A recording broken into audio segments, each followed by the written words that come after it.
up, everyone? Welcome back to my channel, the best place for new coaches, content creators, and entrepreneurs. Now, in today's video, I want to talk about YouTube, but specifically, I really want to zone in and focus in on thumbnails. Now, here on my channel, I've talked about thumbnails before, but I don't think I have a dedicated video specifically for thumbnails, so here it is. Not only this, I also know that a lot of you guys have DM'd me about how I do my thumbnails and everything like that, and I'm a firm believer of the saying of, instead of giving a man a fish, you teach him how to fish instead. So that's why in today's video, I'm actually going to share with you the top 5 golden rules that my team and I follow when it comes to creating awesome thumbnails for my channel. And I hope by sharing this framework or sharing these rules with you, you're going to be able to replicate the same results onto your channel so that you can really optimize those thumbnails and get more views and more clicks onto your videos. That's why if you're interested in all of that, then stick around because this video is going to be pretty damn good.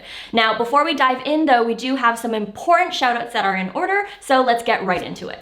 Before we dive into this week's awesome video, we want to shout out the comment and YouTube channel of the week. Thank you so much for leaving these kind messages onto last week's video. Not only this, we also want to shout out the Instagram story and profile of the week as well. Thank you again for shouting out our videos. Now, if you're watching this and you're wondering, how can I get featured in the next video? It's very simple. Number one, you could either leave a comment below on this video, or you can take a picture of this video and share it with your audience on Instagram. Just don't forget to tag me. Now, with that out of the way, let's just dive right into this week's video.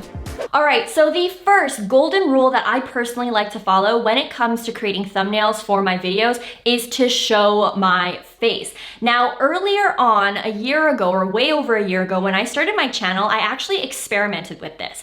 I wanted to understand if showing my face in my thumbnails would convert better, or if using stock photos that I find on Unsplash or something like that would perform better. And it turns out that when I tried to put a stock photo into my thumbnails, I didn't get many views. But the moment that I actually turned it back into my face, I got way more views. And I think that the reason why is because a lot of people still like to consume content on YouTube because it still feels human and it still feels real. It doesn't feel overly commercialized. And when you start using stock photos or images that don't show your face or anything like that, it takes away that human element in your video. Now, obviously, this might depend on the niche that you're in, but in my particular niche, me having a personal brand and me having an educational channel, showing my face proved to be really important. Now, to help you out a little bit more with this, because I know what it feels like to just freeze and not know what pose to do for your thumbnails, especially if you do a lot of videos. So I'm gonna share with you the 6 universal human emotions that I like to follow when I'm thinking about what to create for my thumbnails, especially when I need to show my face. Number 1, happiness. Number 2, sadness. Number 3, surprise. Number 4, fear. Number 5, disgust. And number 6, anger. Now that I've shown you the 6 universal human emotions, I really hope that it can add a lot more variety to your thumbnails. But not only this, and speaking of variety, if you are someone like me who does a lot of sit-down videos, I can also understand that it can be kind of boring to constantly screenshot a part of your video and turn that into a thumbnail, especially if your background doesn't change a lot. That's why a little hack for you is you can use a free tool called Remove Background. Here's the link. And what you can actually do is you can take your photo, put it onto this website, and it's actually going to help you automatically remove the background so that you can put any other background in the back. That's going to allow you to also create more variety in your thumbnails, especially if you do sit down videos just like me. All right, so now that you've mastered the art of showing your face and removing the background and all the different expressions that you can do, the next thing that I like to follow when it comes to creating my thumbnails is to make sure that we're not using fancy fonts. Now, you'll notice here on my channel that when we create most of our thumbnails, we add text. And the reason why we like to add text is because I'm more of an educational channel. I'm more of a sit down talking style type of channel. And therefore it's important for me to add text because people can clearly see what my video is all about. Not only this, personally for me, when I'm scrolling through the YouTube feed, I'm always paying attention to the thumbnails over the titles. And that's why if the thumbnail actually has text on it, it gives me a clear idea of what the video is about, which which will give me more inclination to actually click on it and view it. So that's the philosophy behind why I personally like to add text onto my videos.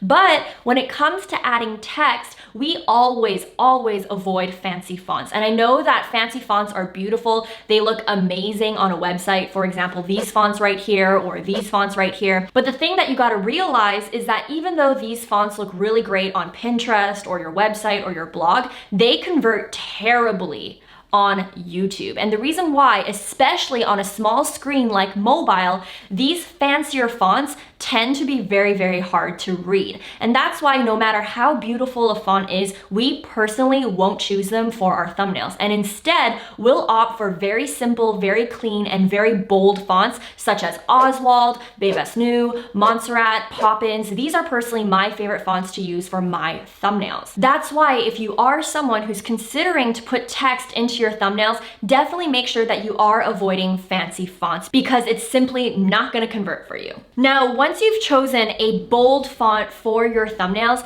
the next thing that you want to consider if you are adding text to your thumbnails is to keep it simple. I personally have a rule of thumb now that no text should be over 4 words. Now, obviously on my channel, I've had thumbnails that have way more than 4 words and still performed, but nowadays I really like to keep things streamlined and I try my very best to make it less than 4 words. And the reason for this is, again, on mobile. When you're thinking about looking at thumbnails on mobile, the more text that you have, the less you're able to stretch out that text, be bigger on your thumbnails. And so when you have only 4 words, let's say, it's going to be a lot easier to enlarge that and to create more of an impact onto your thumbnail. Now, before I dive into the next golden rule that I have for you, I actually want to give you a bonus tip when it comes to adding text to your thumbnails, because I know a lot of you guys might hesitate on what exactly to put in your thumbnail when it comes to the text. Now, I follow one of the following 2 options. Option 1 is I say it like it is.